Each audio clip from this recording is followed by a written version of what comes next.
காலம் சென்ற ரத்தஸ்ரீ பழனிவேல் அவர்கள் மாய்காவோட 8வது தேசிய தலைவராக இருந்தது மட்டுமல்ல,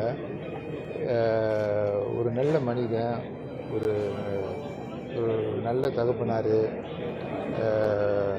என்னை பொறுத்த வரைக்கும் எனக்கு இருந்த அவர் கூட உள்ள உறவு ஒரு நல்ல உறவு. 2000 நான் இளைஞர் பதி செயலாளராக வரும்போது கூட காலம் சென்ற தூண் அவர்கள் ரத்தஸ்ரீ பழனிவேல்கிட்ட கலந்து பேசி தான் என்னைய இளைஞர் பதி செயலாளராக நியமித்தார். அது மட்டும் இல்லாமல் 2004 தேர்தலில் போட்டி போடுறது கூட ரத்தஸ்ரீ பழனிவேலோட சிவராஜோட தான் எனக்கு அந்த நாடாளுமன்ற உறுப்பினர் பார்லிமெண்ட் போட்டி போடுறதுக்கு வாய்ப்பு கிடைச்சிச்சு. பர்சனலி எனக்கு ஒரு பெரிய லாஸு.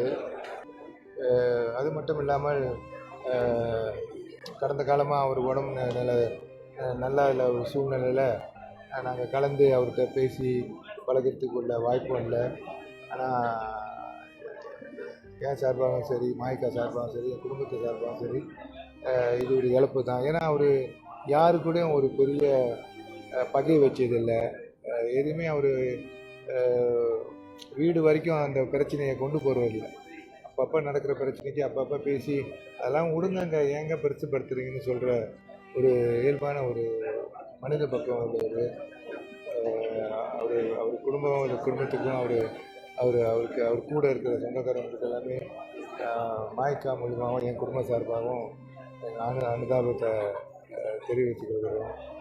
நிச்சயமாக துண்ணுக்கு பிறகு எனக்கு அரசியலில் ஒரு அரசியல் ஆசானாக இருந்தவர் ரத்தஸ்ரீ பழனிவேல் அவர்கள். ஒரு சாதாரண இயல்பான ஒரு மனிதர். அந்த அடிப்படையில் மீண்டும் எனக்கு இது ஒரு பெரிய இழப்பாக தான் நான் சொல்கிறேன்.